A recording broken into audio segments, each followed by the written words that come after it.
What's going on, everybody? Welcome to another episode of Luke's Mind Power. Today, I have some phenomenal guests with me. I have Dez GinaMarie and GinaMarie Cornelius, founders of Blissful Fourtitude, hosts of the Bliss Beyond F.E.A.R Podcast, certified coaches and lifestyle entrepreneurs. They are solving the problems of fear and hopelessness to help people have confidence, embrace their worth, and find their joy.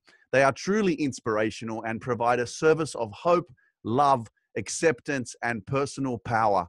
Their life experiences have been tough, rough, and painful, and they are here today to shine their light on the world and give us the energy of happiness that we so dearly need in today's modern society. Please help me in welcoming Dez and GinaMarie. Oh, thank you. Thank you so much, Luke. It's an honor for us to be here. We are tremendously touched by the work that you do and feel so aligned with your message and the power that you give to people that this is just a no-brainer to be able to take this time with you today. Absolutely. I appreciate you both. So moving forward, you guys have your own podcast. You guys are making magic, really. You know, you're miracle workers. You've come from your own pain and adversity. Take us a little bit into your stories of how you have become who you are now. Yeah. You want to go first? Oh boy. Yeah. I think for me, and this is actually one of the connection points that really brought some synergy between GinaMarie and I, is that we both experienced loss in unexpected ways. I lost my father when I was 9, and GinaMarie has a young daughter of 8 daughters, which she could tell you kind of her story. But I really can relate to what it's like to lose a father figure and have that absence in your life. And so I have a special connection with their youngest daughter because we share that space together. And so that was a marked moment for me to think about life and not having somebody that is so important to me not be there for different things that I experienced. So, fast forward, I think that the second kind of painful point that I went through was having a divorce at a young age. I was 25. I had married my high school sweetheart when I was 15, when we met when I was 15. And we stayed together, and my identity in the relationship. And so making a decision to leave something that was no longer healthy for me was difficult because it meant that I had to make a decision about reinventing myself and accepting, coming from a Catholic family, what it would look like to do something that is not perceived as a very good decision. There would be judgment. It could be considered a failure that I start over and decide to live my life and on my own terms.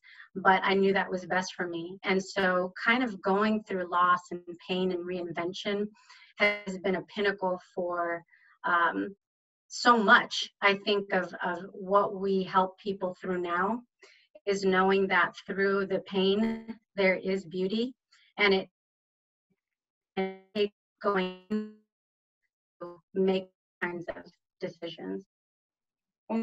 For me, I guess my big pivot in life was, I'd always been a stay-at-home mom. I had a small business that I ran from my house, but I was not the breadwinner by any chance or any extreme.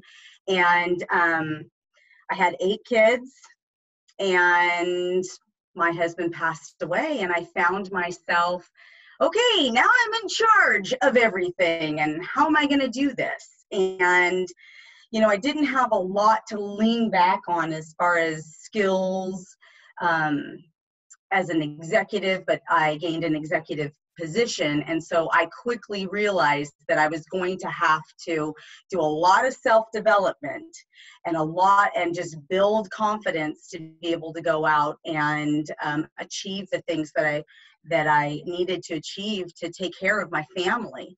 And in doing so, I found this beautiful thing, which was a circle of wonderful women that surrounded me and supported me. And, it's such a dynamic thing, the way women can come together or they can pull each other apart. And the beautiful thing about Desiree and I is that we experienced a great connection. We did have a foundation of understanding what loss was, but she came from a totally different world than I did, and there wasn't any judgment between each other, but yet we supported each other and helped us process through challenges that we were going through, and we realized how we could change the world if more women came along and were committed to taking care of themselves and elevating themselves and growing and rising, as well as not being intimidated by other women and helping them and building them up, and how great that synergy can be in your life. Mm-hmm. And I think, it's interesting, when I was listening to one of your podcast episodes, and you said this, and it resonated with you so much, is, you're the sum of the 5 people that you spend the most time with. And, when you're going through reinvention, it's vitally important to evaluate who you have around you. And we were fortunate to cross paths at a time when we needed that elevation for different things that we went through. And our notion was, what if 1 + 1 = infinity? What if you can be around the kind of energy that's palpable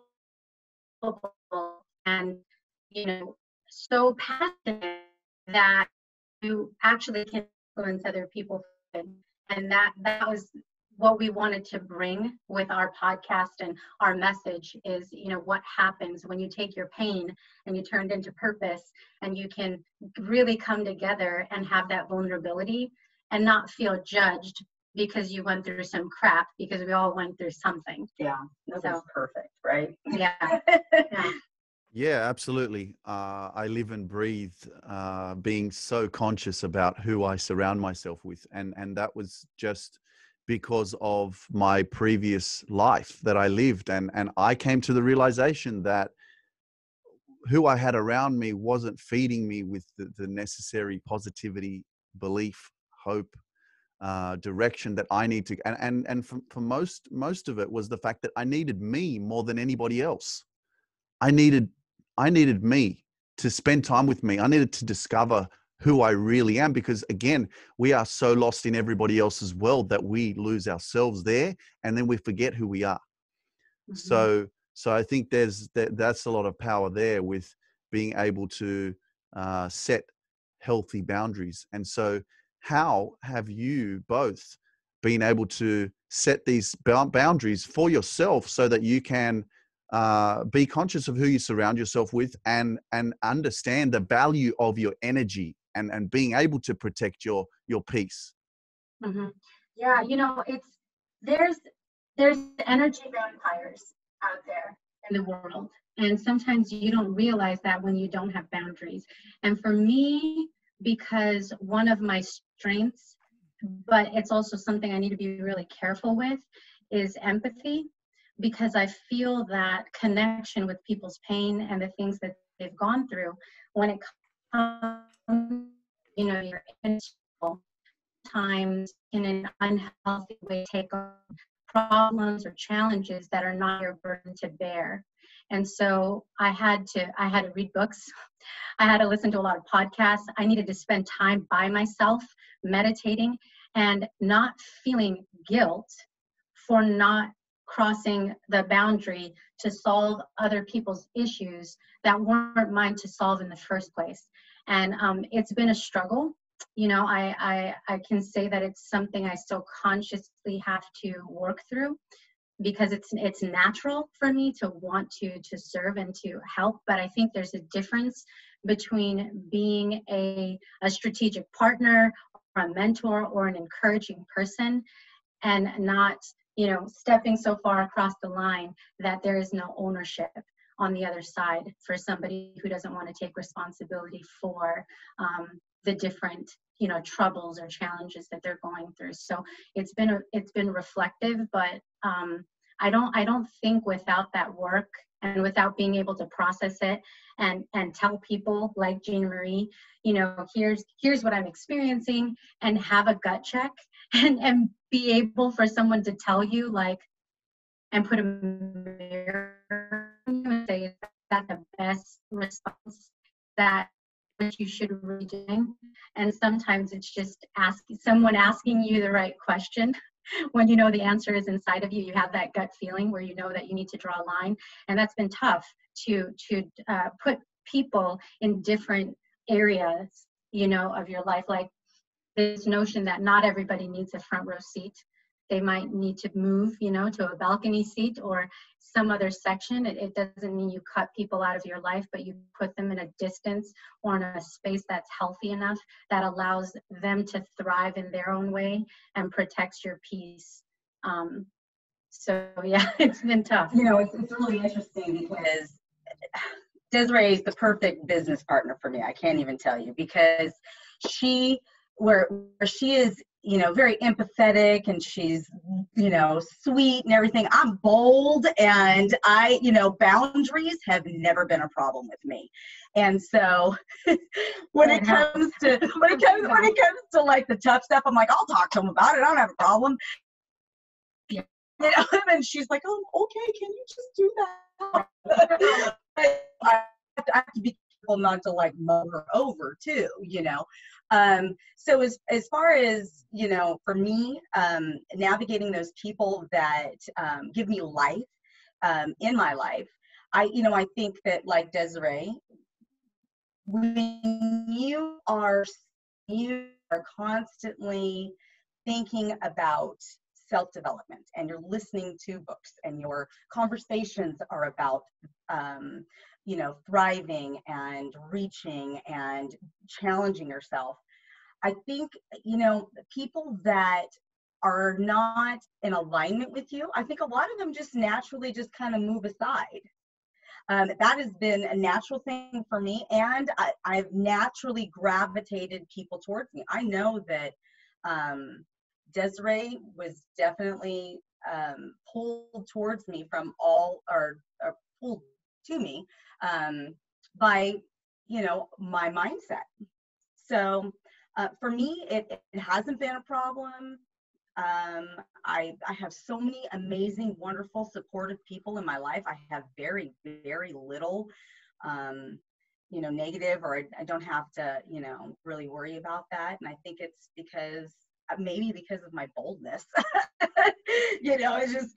Yeah. Well, you know, I think this period of time, I've been reflecting on this for the last couple of weeks, is, you know, we're in a pandemic, there's a lot going on. There is a higher sense of consciousness that I've been trying to stay in, which is around intentionality. I think when you are intentional, and including the people, you know, that you choose to keep in your life or, you know, put in the right seats, is important. And I think that both of us, despite, you know, our different things, have a personality of intention. You know, if there's someone that isn't in alignment, like you said, then, you know, you don't have to pursue something further. Well, and it's like what you said. You know, we have an analogy where it's like if you are your home, there's certain people that you invite into your bedroom. You feel comfortable with them. That's a vulnerable place, and you know that you're safe to have them there. Mm-hmm. And then there's some people you feel comfortable having them in your home, but maybe not in your bedroom, maybe in the kitchen, mm-hmm. where you have some, you know, private conversations, but you don't tell them everything. Mm-hmm. And then you have those people that come into your life, and they're your backyard friends. You know, you barbecue with them, and you may not see them all the time, but when you see each other, you pick it up right where you left off. And those are the conversations that you have with them. And then there's those people I call like your front porch would be like your social media. Everybody who drives by sees everything that you want to put out in the front yard. If you want to vote for somebody and you put that sign out there, they're going to know who you vote for. Those are the people that just kind of drive by and they can see. And then there's those people that, they need to have a restraining order and have them the next. But I do believe that when you like Desiree said, when you have intention and you think about those, where should this person be in my life? Should they be in my bedroom? Have they earned that right? Can I trust them? And then, maybe, we got to start in the kitchen first and we can make it up there, just kind of feeling them out and having those intentions and understanding that theory is something that's really helpful. And like Des said, it's not that, you cut people out of your life. You just find their space. Yeah, you can come on my porch. Yeah, you can come in my backyard. Yep. Yeah. No, you're not going in my bedroom. Back it up. Yeah, look, I completely understand where you're coming from, and I guess everybody has a different kind of experience, but there's a level of guilt that comes with doing what's right for you because we're so attached, especially with family. Family was and is the hardest thing for me. As much as I was so connected with a lot of my friends over a period of 15 years, and then I just did an MIA. I just missing in action. I disappeared. I didn't even give an explanation. I just left. And so for a lot of them, there was a lot of confusion. I know it. There was a lot of, talking about what I'm doing. All of a sudden I'm on social media and I'm speaking and doing all this stuff. And so it didn't make sense to a lot of people. It's probably making more sense to them now as I've, started to communicate with them a little bit more. But one thing that I've realized, and maybe you can resonate or see this in your own life experiences, is codependency and actually validation. Seeking that external validation because you're insecure within your own being, you're insecure within yourself.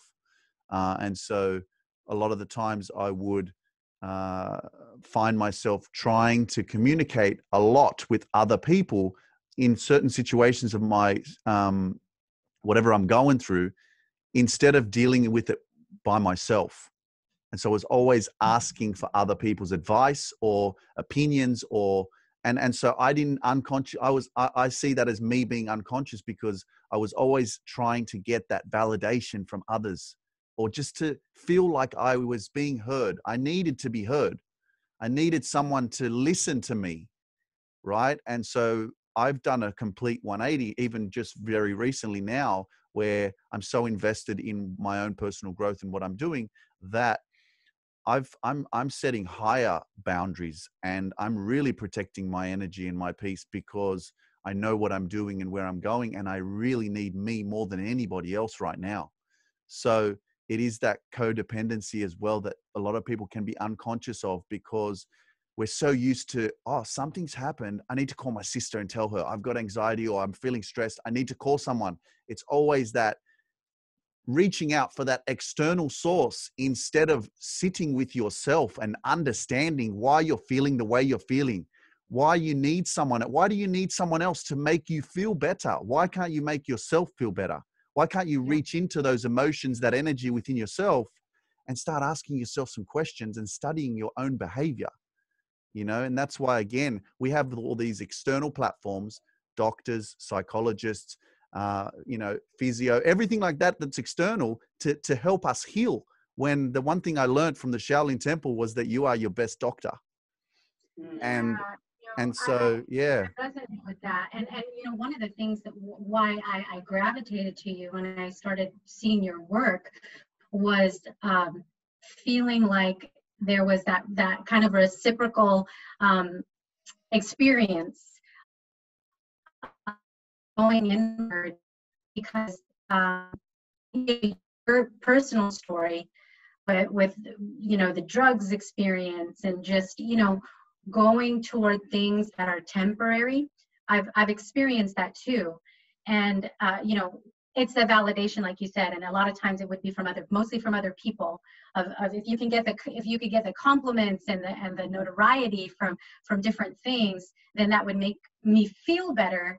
But then at the end of the day, it's like after that dopamine, or whatever, the likes on social media or whatever those things are, you are still with yourself. You still have to live with that. When those fixes aren't there, whether that's drugs or people or anything else. And so when you share that time alone, there have been times in my life where that's the number one medicine that I've needed. And like you said, a lot of times people don't understand that because they can misinterpret it as, maybe isolation in a not a good way, but really it's an internal exploration so that you can function at a higher level because you're okay with your pain, with your trauma, with moments of fear, and you can manage it, knowing that those are emotions that are going to come up at any time. There's so many experiences that we haven't yet had, and it's going to be normal to feel pain or to feel fear or to feel anxiety about something. But when you've practiced, that being alone in a peaceful, meditative way, that you can manage that without the rush of a fix of going somewhere else to feel better, it just changes the way that you look at life, and hitting the panic button, which is easy to do, I think. And I think that it's interesting for me to hear the two of you, resonate with that. And I actually try to do things too much on my own. Mm-hmm. And I sometimes need to be humbled. And that doesn't come from me. That comes from somebody saying, hey, here's a thought. And, when we're there for each other, I think that you can also nurture a relationship to help somebody guide them through finding out their own answers by guiding them, not by telling them. And that's what we would do for each other, not to where it's like I'm codependent on Desiree. I need to talk to her about this. I know that the answer is within me, mm-hmm. but sometimes I don't know the questions to ask. And so what Des can do for me and what I do for her a lot of times is ask those questions that you haven't even thought of asking, and kind of helping her process through that and pulling through that to where sometimes it's so close that you can't see, mm-hmm. Yeah, what's happening. Yeah. An attachment to something. Yeah. Yeah. You need to step back and you see a whole different picture, because you're too close. And you go, oh my gosh, that was way off in perspective. I thought that makeup looked a lot better when I was up close. Yeah, absolutely. I just want to acknowledge both of you for the fact that GinaMarie, you've had 8 children. That's incredible. Like, I have 3 older sisters. One of my sisters has 4 children, and I've lived with her. I've lived with all my sisters, and I've seen the process of becoming a mother and raising children, as well as witnessing my own mother raise 4 children. So I just want to acknowledge you for the fact that you've got 8 children, and you're a mother, and the energy, the pain of birth, the experience that you have had to go through is phenomenal. And so congratulations. And Des, for 10 years in a relationship, in a marriage, the biggest thing I know that people fear, and again we're unconscious of this, is to practice non-attachment. And we get attached to our reality. And so as you create your reality, you get attached to something so much that if it breaks down or if it falls, you don't know how to leave, or you don't know how to change it. So for you to be able to move forward, from that 10 years is really powerful, you know, so that you could, you know, really shine. So yeah, I just had to mention that because it's really powerful. It was really hard for Dez, because something that you may not know about her is that she is such a successful woman in so many areas. And you know, in high school was, you know, valedictorian and all of the, you know, the homecoming queen, and spoke at her college graduation. And they were all of these successes because she works very, very hard for all of those things. To have not only that happen as a part of her culture through Catholicism and in her family, and being one to where she doesn't want to let people down. Like if you give her a task to do, she will do it. Even if she gets 20 minutes sleep, she will get everything done that she needs to get done. So to have something like that happen to her was really huge, because there's some things you just don't have control over. Right. You don't. And that was a huge changing point in her life. Right. Where you know, you don't have the answers. you just have a pulling that you know that something is right to do that. And the interesting in that situation was, like you said, there's such an attachment. I tried to leave at different points, but he wouldn't let me, you know, so to speak. So I had to leave when he wasn't there. And then in some ways it was like a more of a betrayal, because I'm doing it without, you know, a conversation. But it at the time it was, you know, it's funny because sometimes the answer that people give is there is no way. It's impossible. I tell you what, you find a way. It might not be the conventional way, but in that situation, that was my way. I had to do it in a way that I allowed myself to free myself from a situation that wasn't healthy. And looking back, of course, I'm happy, and I'm a totally different person as a result of it. But at the time, it felt so desperate, you know, like. Yeah. Really, I have to secretly escape.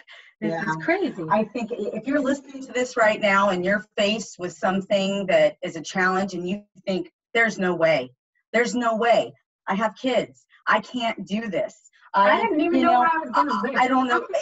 You know, I've, you know, been doing drugs, or, I mean, there's whatever it is, I'm telling you, there is a way out. There is a way out. And it doesn't matter how big that problem is, you can get beyond it if you do certain things. And one of those is listen to this podcast, because it'll give you, you know, all of Luke will be able to guide you through all of that. Yeah. But I mean, that's way too much to get into right now. But I just wanted to just say that was on my heart. There's a way. There is a way, even though it's a messy path. When you think that you have, you know, the hardest thing I ever went through was that moment in the hospital when we realized that my husband had a heart attack and we were waiting to see if he had any brain activity. And they told me, I'm sorry, there's nothing there. All of a sudden, it was like the weight of the world was on my shoulders, and it brought me to my knees. And sometimes that's when you're your strongest. And I just rolled up my sleeves and went, all right, let's do some neutral thinking. What do I need to do next? And I'm telling you that when you think that there is no way out, but you want an out, it finds you. People came to me. I can't even tell you how beautiful it was. Somebody gave us a house to live in for a year. They moved out of their house, a couple. I didn't even know them. And they said, God put it on our heart to give you our home. They packed up their stuff and they moved in with their mother and gave us their home for a year so that our family could heal. and I could get some finances together and could get out on my own. And people came up and I didn't know what to do with all the debt and all of this stuff. And the stress that put him in the hospital, all of the challenges, we were 3 months away of taking care of it all. And I don't think people realize that when you're going through something, that light is right there, right there. Just reach for it. People will come to you. Do all you can. Put your thoughts towards solving that. And you won't even know the things that you can accomplish. It's amazing. And now I look at those. I tell you what, when you've been through the hardest thing that you've ever been through, you could go through anything. That's true. It's like, I mean, you almost feel invincible. And, you know, I delivered all my babies without drugs. I planned them all. I don't get that one. I planned them all home births, but I enjoyed the birthing process. I enjoy the challenge of it because I felt like it equipped me for being a mom and for being strong and, you know, that's why we work out and that's why we challenge ourselves with crazy deadlines and whatever that, you know, that we decide to do. But, you know, you get to the point to where those things that would scare the heck out of you, you actually learn to just like get so excited that they're there. Theory is good. Pressure is good. And it's because it's urgency. That's you living. And I think, right, you know, it's the difference between feeling alive and just feeling empty inside. It's like when you a roller coaster. Yeah, when you're alive, you experience every emotion. You know, you're not just flat like right here in the middle. You have high highs and low lows, but that's life. It's when you can cry and then you can shout out and get excited. That's living. That's this ride that you want to be on because you wake up with a sense of purpose. When you're just right here in the middle, I mean, that's not exciting. We don't want to live like that. Yeah, well, look, you're both extraordinary, I have to say. Des, what you were talking about just before in regards to, you know, finding a way and just taking action and listening to that intuitive, you know, soul of yours, it kind of woke me up just now, and you triggered something within me because I was, again, so lost in a sense where I didn't know my purpose. I was always searching and I was wondering for a long time, asking myself questions, you know, who am I? Like, what am I good at? Why am I here?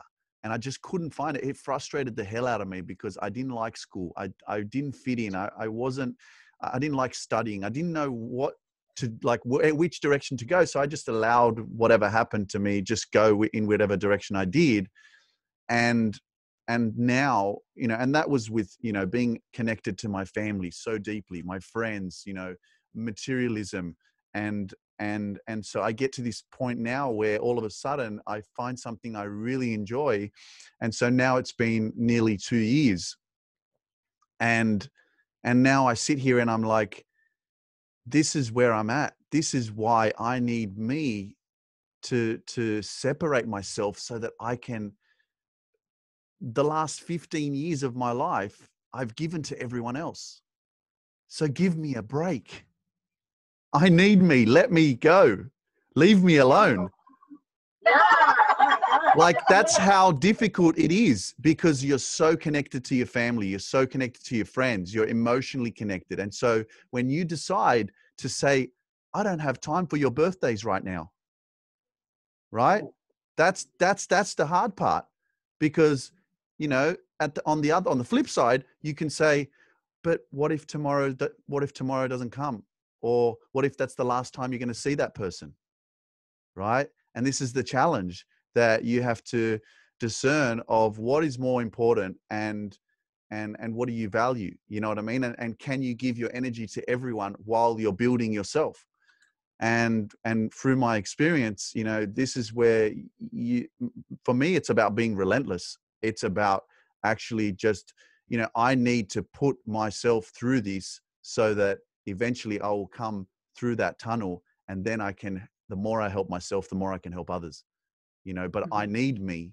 And so by you saying what you said, I was like, this is where I'm at, and I need to even dive in deeper into that pool so that I can really, you know, make everything come into fruition from what I'm working for, you know? So thank you. Yeah, no, you know, thank you for saying that. One of the things that I think we experience was, And not feel guilty for doing it. And not feel guilty, because, you know, I think a common struggle is, and this is not even a word, but I'm just going to say it because I think we can understand it, is not enoughness. You know, like feeling not enough. There's times in life where you go through things, and when you feel not enoughness, you question everything, you know. And so for me at the time in my divorce, it was, you know, there was infidelity, probably because I'm a bad wife, I'm not a good person, I'm this, you know, I'm that. So if I was that, how could I be any better? And see, like, when you feel that way, the only way to find the answers is to go in and to say, okay, hold on. That's a perception that you've created. It's a story that you're telling yourself. So how do you get out of that? How do you acknowledge that you are enough, that you are, you know, this wonderful creature that's been made to do these amazing things? How do you harness that energy for good? And that it's a struggle, you know, because it's not every moment where we feel that sense of confidence. And I think that is the purpose and the intention of the work that we do, is because we know that there's a place and time when people lose, lack, you know, or question their confidence. And the most important love, and I, you know, I think I mentioned this before the podcast interview, is self-love. Because if you can learn how to love yourself, you're not out there seeking that from anywhere else. It's great, you know, the love that you would get from your family members, your friends, and intimate partnership is like icing on the cake. But if you don't have that within you, then that is one of the first things that need to be reflected on and worked on. Yeah, you know? absolutely. I was actually going to mention that, and so you took it you took the words out of my mouth. But yeah, it's that's the whole notion of loving yourself is something that I didn't understand, or I never even heard about prior to me, you know, waking up. And so this is like, it's kind of, I definitely make it part of my trademark or part of my branding, because loving yourself is the true connection to your soul. And when you really love yourself, you know, then you can love the world. You know, it just makes so much sense. You can't give what you don't have. And that's the lack of, I guess, understanding from where I'm coming from, is that I found that my vision and my direction and everything that I'm doing and what I'm manifesting, and maybe you can resonate, that there's a lot of people during this time that don't understand what you're doing and why you're doing the things that you're doing and why you're so invested and why you're so passionate, because a lot of the times people haven't been there before. They can't see what you see. They can't feel what you feel. They don't have that pain and that energy within you that you have gone through, and now you've really developed yourself so that you can, you know, take massive action and have that that vision to go that way. And I think that's another big player that people just don't get it, you know. And so I know a big struggle is my family does not support this at all. Just like Dez's family, her mom, her sisters, her nieces, you know, all of them just really build her up. They're so proud of her. And, you know, my kids look at me like, why are you doing this? What are you doing? Why are you wasting your time? It's it's hard. It's hard. And I have to go back to Dez and go, okay, I need you to build me back up again, because I just got torn down. It's hard when it comes from somebody that you love so much. And I can't distance myself from my kids. Yeah. You know, I can't go, okay, you're 9 years old, you need to move out now because, you know, you're a negative source of my life. Not that my 9-year-old's like my only fan. Yeah. But, you know, there are some times where there are people in your lives that I can't put those boundaries up and go, that's it. You know, they're in my home. I'm taking care of them. I think this is an important, you know, especially for the audience that's listening to think about your story, right? Like, we all have a story. And the thing is that our stories, life is essentially a compilation of chapters that you're building, but your past is not your identity. And I think that the struggle, and just in this particular example, just because GinaMarie brought this up with her children, let's say. Des, are you reading my mind? Well, we can move mind power. There's is that what's happened is GinaMarie is writing her book. She's on to the next chapter. But the chapter she's on, her family's not at that chapter yet. They're attached to the story of the mom who was the mom when she was married to the dad. Absolutely. And did certain things, but guess what? Unforeseen circumstances created a situation where she's risen to an occasion that is completely of a different environment and nature that she didn't even ask for. She didn't even sign up for it, but she's leaned into it in a magnificent way, more than I've ever seen of somebody that has had all the different circumstances that she's in, and they're just not caught up to the storyline.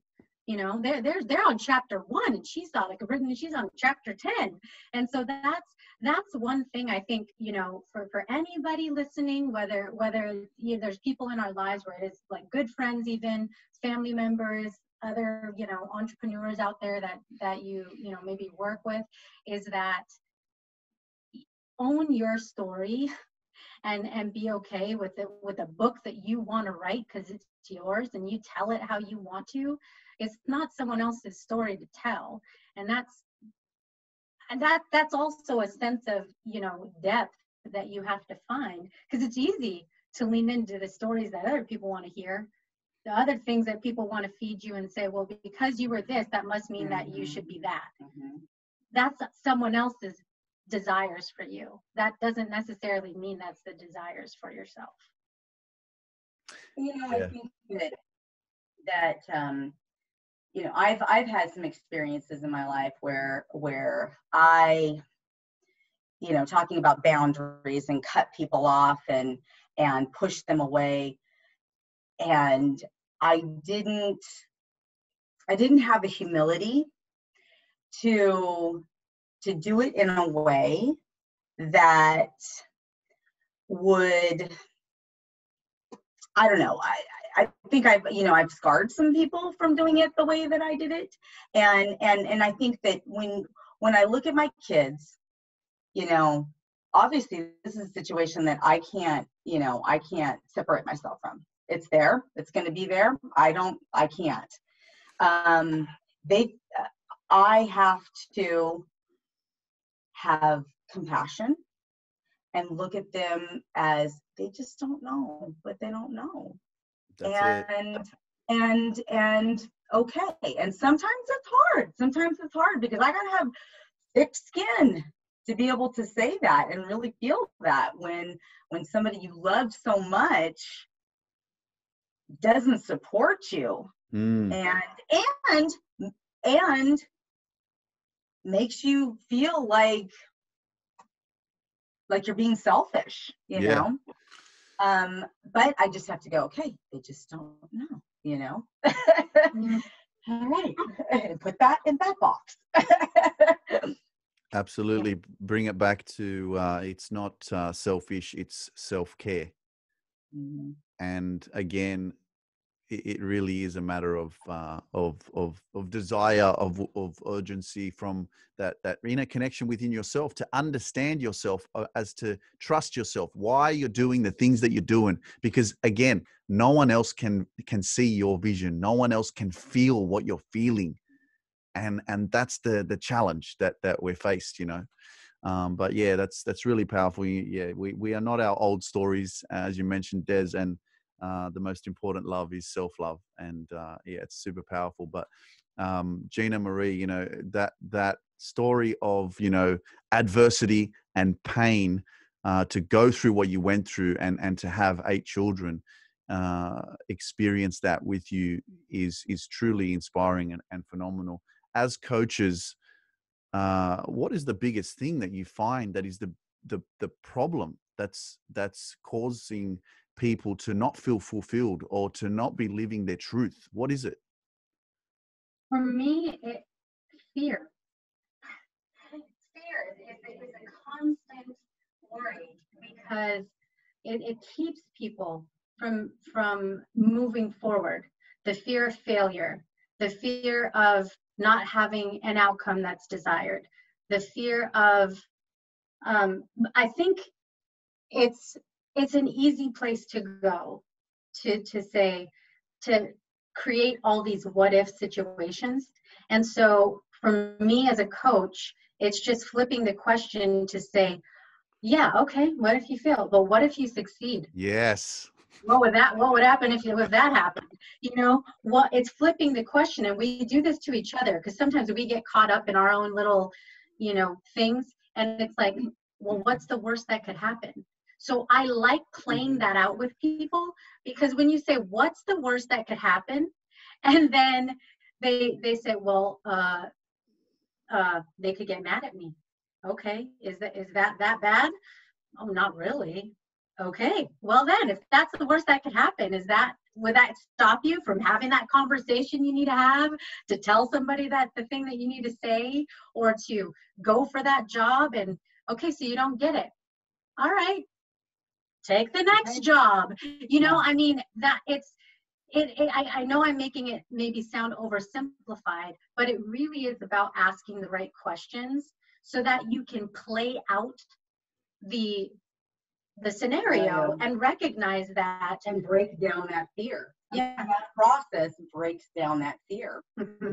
And then when you point out other areas that they're fearless in, or embrace the fear, and then you parallel it, Mm-hmm. and put that in front of them, Right. and show them, okay, so you'd pick up everything and not even knowing how you're going to make it move to Texas, but you're afraid of this, it's like, and just kind of playing that out, and showing them how, the successes that they've had, and reminding them. I think that a common thing is fear, and just being stuck in their past stories.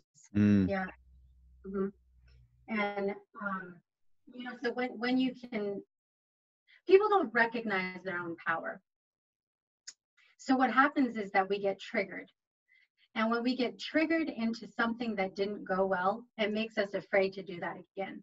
So if you had a shitty relationship, you're afraid, like, oh, the next one's going to be crappy, but that you're taking something that happened, and instead of going, okay, what was my responsibility in that? Could I have done better? Yeah, there were some things I could have done better. But then when you know better, you do better. So then you just take that forward. So you don't have to repeat the same story. That's just a trigger. So like if something comes up and they're like, ooh, that's a red flag. I've seen this before. Okay, this is familiar to me. I'm going to use new tools that I didn't have previously, apply those new tools, and then see what happens from there. You're just creating an arsenal of new information and new things that we can use to set ourselves up for a better scenario, whether it was a job, a relationship, or a new pursuit that you just don't have any idea, and for us, that's been so much of it. start a podcast. I don't have any idea how to do that. Well, we'll figure it out. You know, we don't equipment and that is not our jam, No. but it's someone else's jam, and we're going to find that person. And they found us. Yeah.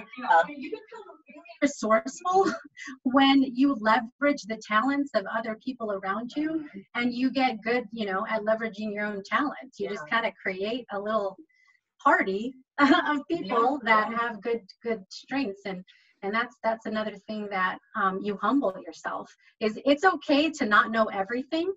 You humble yourself enough to know where to go to ask the questions, and to have some courage, you know, in that. Yeah. You know what? You guys have this energy and this synergy within yourself and your togetherness, which is, it looks like you guys really have a lot of fun together. And you really are there as supportive mechanisms to lift each other up and to grow together. And, you know, it actually makes me feel like I just want to come and be a part of your team as well. Come on over. No, you know what I'm saying? And that's what's like the most beautiful thing, you know, with this is that in this space of, you know, self-development and influence, is that these kinds of partnerships, you know, us crossing paths because we share this energy and this desire to serve people, but most of all is to continue the work on ourselves. And I think that's the most important for people to know. We're all coaches, but our work is never done. We don't wake up one morning and say like, oh, whew, good, don't have to open another book. I think I'm good. Are you good? I mean, I know. I love that we've like just totally put ourselves in this position, because we don't really have a choice but to continue self-development.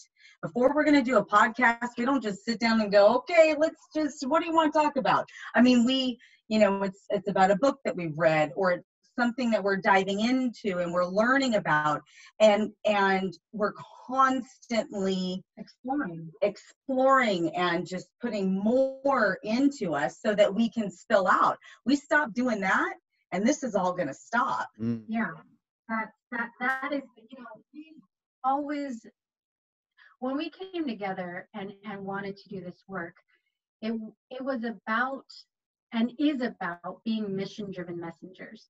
We are vessels for this work. We look at ourselves as a vehicle for, you know, creating a sense of community and a safe space. I mean, I think that is one thing that we all seek, is safety.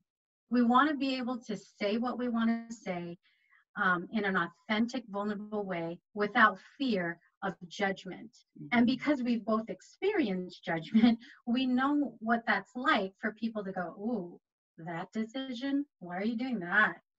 That seems too hard. Why would you do that? You know? And so we want to create a space where people say, I think I want to do this. And we say, that's freaking awesome. How can we help you make sure you have the confidence and know that you're worth it, and don't question that and lean into it. And that's that place. And because we've been there, it makes a difference, you know? Powerful stuff, man. I love it. Beautiful thing to give, you know, and I think a lot of women, because we're relationship oriented by nature, you know, we hardly even go to the bathroom by ourselves, you know, we do everything together. There's just such an interesting dynamic where there could be cattiness and mean, and you know, we have so many people that we're helping that other people might think, that's your competition, what are you doing? And we don't even think about that. And we have people that are helping us that just they want our success, and we're running mates. But that, you know, that's the difference between scarcity and abundance mentality. When you have an abundance mentality, you're not worried about, you know, keeping something to yourself and not sharing with others. If anything, your success is other people's success. The more other people do better, the better it is for everyone. So why wouldn't you want to see that? You know, when you're scarcity, you're like, oh, no. That's just, there's not enough to go around, you know? And I think it's a little confidence too. Like, you know, I'm not worried about, you know, who's going to come to us, who's going to use our services, who's going to listen to us, who's going to rate us or whatever, you know, when they come, and whoever's supposed to be here will be here. And I don't need to worry about anybody else, and just do what we're doing, and that'll just come. It comes from your heart. And I think that's the most, and I think that's when you, like when you said, when you have a purpose, you're not, if you have a purpose to run a race and get across that finish line, you're focused. You're focusing on your breathing. You're focusing on your footsteps. You're focusing on just getting to the end. You're not paying attention to, how everybody else is breathing, or how close they're coming to you, or what shoes they're wearing, or, you are focused. And like that Tony Robbins says, right? Where focus goes, energy flows. So you gotta stay right here. And it's not about worrying about everything else, but I think our society indoctrinates us in that way, right? Like if you watch the news and you do all these things, it becomes debilitating, because all your energy is expended on worrying about what's happening everywhere else, instead of taking care of your home right here. Start here and you'll be okay. It's when you get so distracted by all the noise that it's easy for you to dilute, your sense of purpose. And that today, I think that's harder than ever, because there's way too many platforms and things trying to feed your mind all the kinds of craziness. So it's almost, I think it's a requirement. It's an imperative. It's a mission that everyone has to do the self-work, because there's only going to be more distractions. There's only going to be more noise that pulls you away from center. So if you don't do the work to know how to pull yourself back to center, then you'll be lost in the sauce. And it's interesting because negativity can be so powerful in your life. We had 30 reviews, and then we had one crazy lady that was just like, you can have all these 5-star reviews, and then one crazy nut job put something on there, and we're thrown up. What the heck? Where did this come from? And it was like, yeah.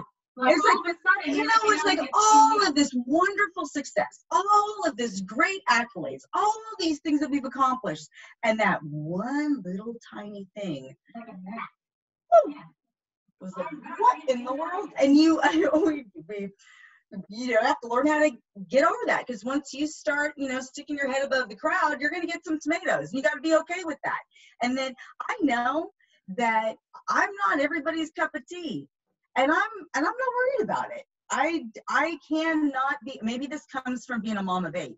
I realize I can't be everything to everybody. Yeah. that energy, her strength and her boldness helps me a lot, because I'm very, I want people to be happy, and so I want to follow up with people, make sure, and she's like, okay, you don't need to do all that. You don't have to put your energy to try to, win somebody over who just doesn't get it. And it's like, oh yeah, that's true. But, maybe not. But so you need that, right? You need to find that, like we said, you figure out your talents and strengths, and you just know where to go when you need to put yourself back in check, because sometimes that happens. But haters gonna hate.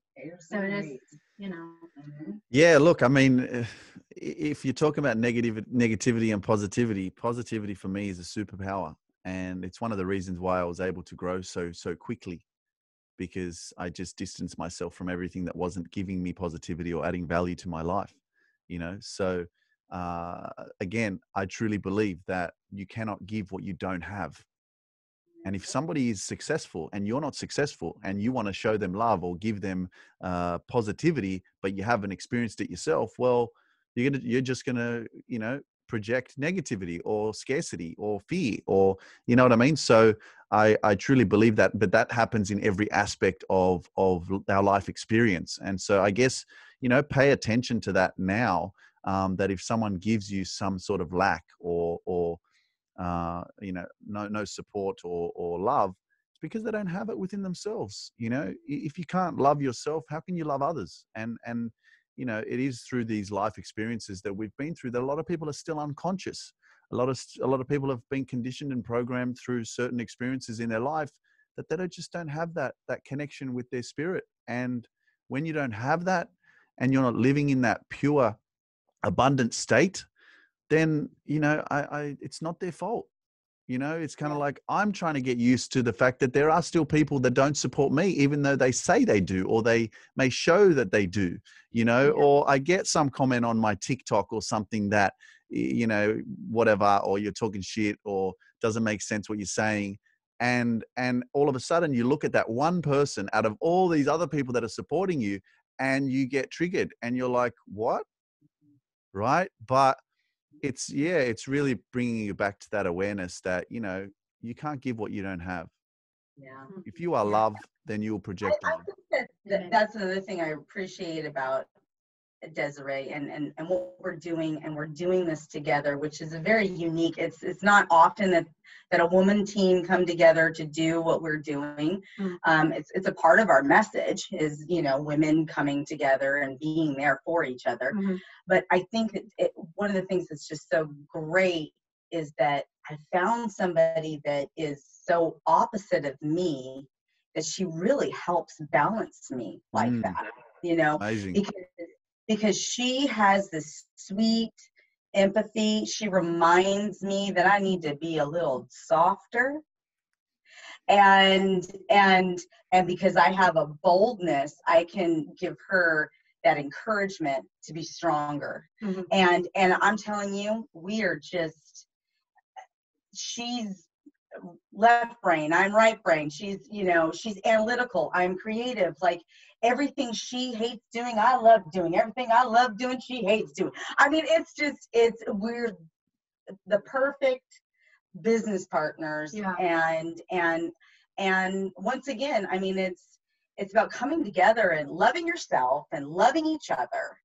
And, you know, and giving that love, you know, and it doesn't have to be, you have to look this way, you have to be this way, you have to act this way, and you have to think this way. It's, you know, people can have their opinions, and that's okay. And, you know, and you know, sometimes you might learn something if you listen to somebody who has a different perspective, you know. And keep an open mind. Yeah. Absolutely. Absolutely. The more we know, the more we can grow, and the more we do, the more we can do. You know, it's powerful stuff. You know, guys, thank you so much for your time today. Where can people find you?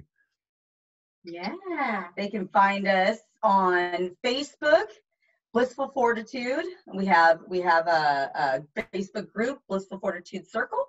We're on Instagram, Blissful Fortitude. Our website is, guess what? BlissfulFortitude.com. We're pretty consistent in that.